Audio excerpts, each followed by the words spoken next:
Hello everyone, it's Chris from 19 Stone Ninjas again. I am just going to take you through the progress we've made this month. There hasn't been too much in the game itself. We've spent a lot of time this month recruiting, sorting team members out, etc. We've got 2 new team members this month. We've got Ryan, who's a composer, Ryan Ike. He is from America and he's worked on some indie games previously. One in particular is Gunpoint. Which is a kind of a side-scrolling 2D indie stealth em-up game, and if you haven't played it, you should definitely try it. I've played it a while back, and it's brilliant. The networking system in that is kind of similar to Subnet, so I did take a little bit of influence from it. Obviously, worked out entirely different, as all these things do. But yeah, so we've got him on board and very happy about it. He's going to help with obviously he's going to do the composition for the soundtrack, and he's going to help with the sound design and getting all of the Foley together, etc. On top of that as well, we've got Burton Jarrett, who is a 3D modeler. He has been doing, for the last month or so, we've been talking, and he's been helping us out doing the modeling for the characters. Just as fun to start off with, but he's come on board now, and he's going to be helping with the environment art and the props, and just basically getting things feeling and looking nice in the game itself. We've also finished the base for the first room in the game, the environment art for the base. I'm not going to show it in this video because it's not in the game yet, but the model has been done, the texture and the UV mapping, everything like that. So yeah, quite chuffed with that. In terms of what I've been doing, I've been working on the hacking UI and various other things that have been distracting me, for good reason, unfortunately, but I haven't made as much progress as I would have liked to this month. I keep saying this month, I'm just releasing these videos as and when. So I'm going to show you what I've done. If you have seen the last video, I showed the hacking UI.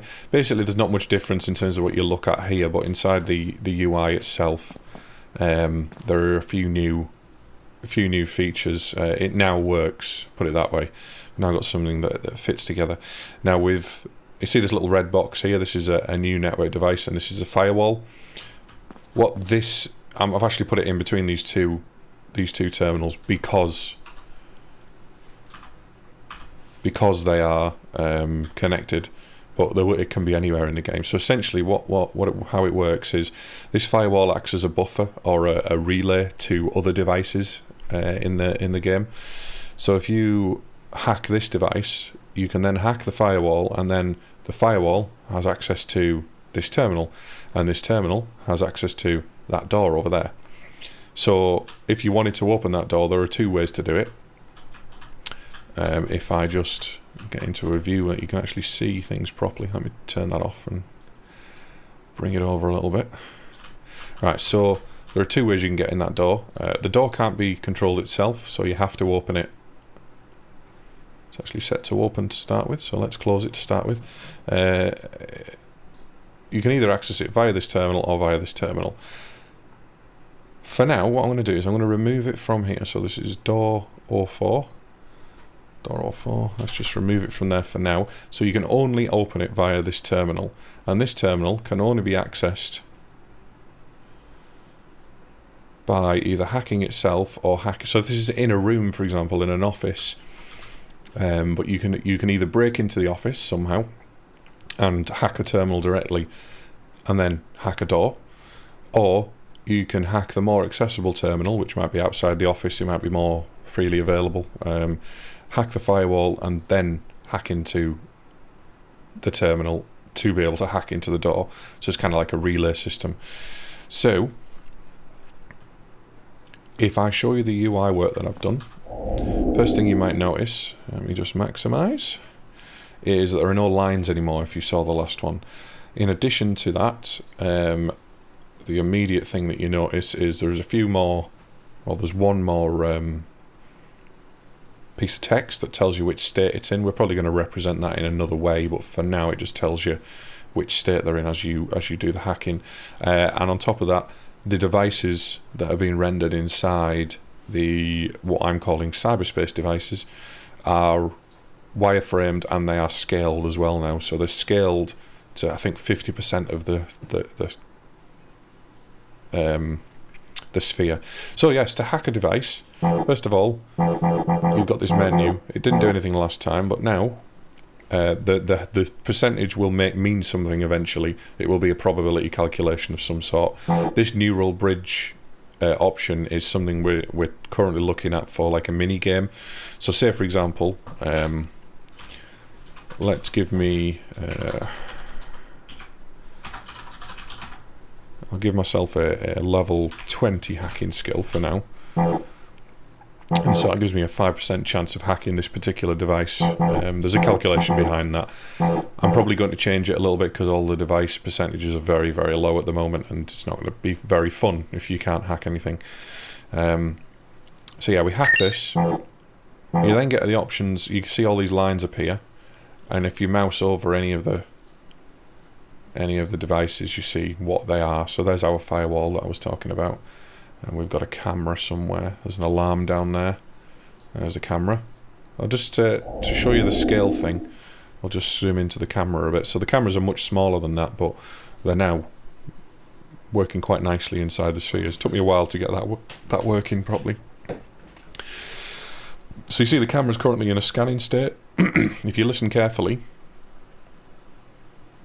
you can hear it moving. All of this hacking goes on in the world, so you can hear this camera still moving when we're inside here. So if there's any enemies running around, you'll be able to hear them. If the alarms go off, you'll be able to hear them, etc. There's no persistence at the moment as well, so when I go back into the hacking interface, you have to hack everything again. So we will hack that, and then let's say we want to get to that firewall. So we wanted to open that door that we were talking about.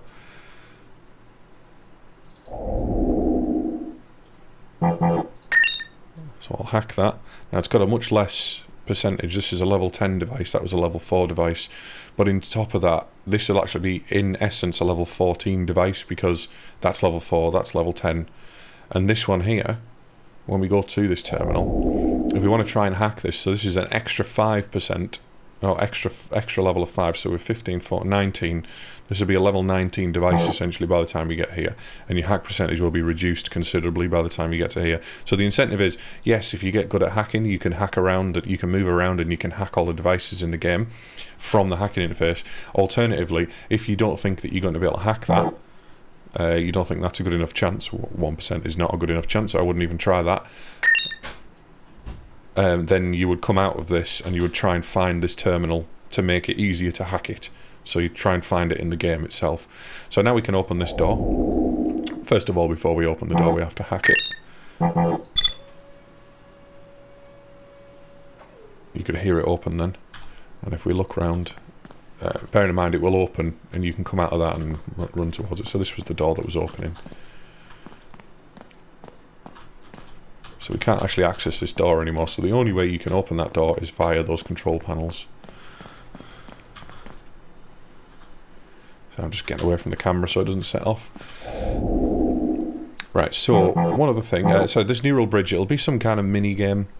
We'll probably be connecting the dots. It might be a pipe dream thing. It could be anything. We haven't really come up with it yet, but the intention of that is to increase your hack percentage temporarily for that particular device. So for every single device, there will be this neural bridge thing once you get the upgrade, or once you get the ability to do it in the game. So let's open a door. So let's go to door 01. Actually, no, let's go back here and I'll just show you the rest of the commands. So we've got to turn on, turn off. So if I turn it on, you'll be able to hear the terminal in front of me turn on. System starting up. And then we've got, obviously, turn off again. And we've got list emails and list files. Now, at the moment, these don't do anything, and it may not even be list email and list files. Each device has a list of things you can do on it, essentially, and one of them might be get information or get, I don't know, it might reveal extra lore for the game. It could be a mission critical piece of information that you need to get from the device itself. I'm actually considering maybe having this UI in a small window, so you can hack while you can see the world around you, so it makes a little bit more sense, or it makes it a little bit more immersive, because at the moment you kind of come in here and then that's it, you're in cyberspace, but when you come out, the world has changed around you slightly. You've got, this is now turned on, obviously the the actual terminal that we're going to be using is very different from that. The door has opened, the camera may have turned off, you know, etc. But I'm thinking maybe if we get into it like this, it may be a case of allowing us to kind of you know, allowing us to see the rest of the world. I don't know, we're playing with it at the moment. So I'm on a camera here. Cameras don't do anything apart from turn on and off and allow you to view lenses. In addition, there's a rule on this camera. I don't know what the rule is at the moment. Again, this is, when you click on that, it's going to come up with a some kind of UI, some kind of 2D overlay, and it'll can allow you to edit the rules or view the rules or do what you want. So if I turn off this camera, I imagine the alarm will be set off. No, of course not. So I don't know what the rules are on that camera. Let me have a look. Let's have a look.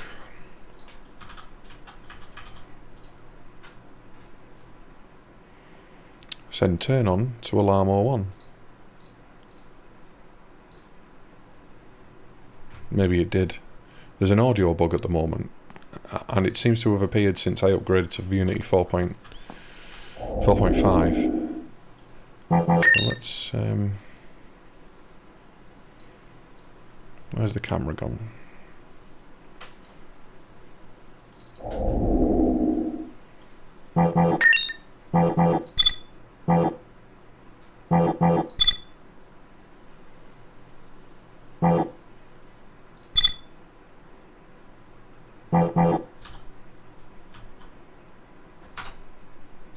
Now I'm confused as to why that alarm's not going off. Maybe it's on a different network.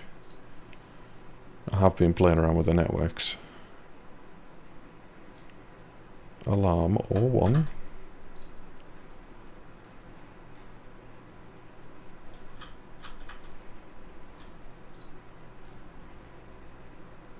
Oh, when it's changed to camera detected state, so that should be camera off state. Oh no, hang on, no, that's right. I'm being an idiot. Sorry, I've configured it so when it detects you, it sets the alarm off. So let's demonstrate that. I think I showed you this last time anyway. Come to here. So now I need to hack furiously until the enemies get here and try and get the alarm wherever it is and turn it off. There we go. So that would be like a typical scenario you'd have to do, and then after that, I imagine you have to run away and hide or whatever, you know. Lots of work to do on that. But yeah, so you now see the hacking UI. There's not really much more to it at the moment. Each device, as I said, does have different commands, different things you can do on it, etc. Where's the firewall? I'll quickly show you that. I think I did show you. Oh no, I didn't. I recorded a video before this that I showed you on. So yeah, we'll hack it, and as you see, it now opens another command, another device to, another line rather, to the terminal, the other terminal. So we then hack this other terminal, and we then get access to this door, and we can then open the door and see it moving over there. So there we go. So again, you can now see it working in the kind of way that I've envisaged in my head, and I've not been able to really tell, you know, explain to people before now. But we are in the middle of working on the concept art for this.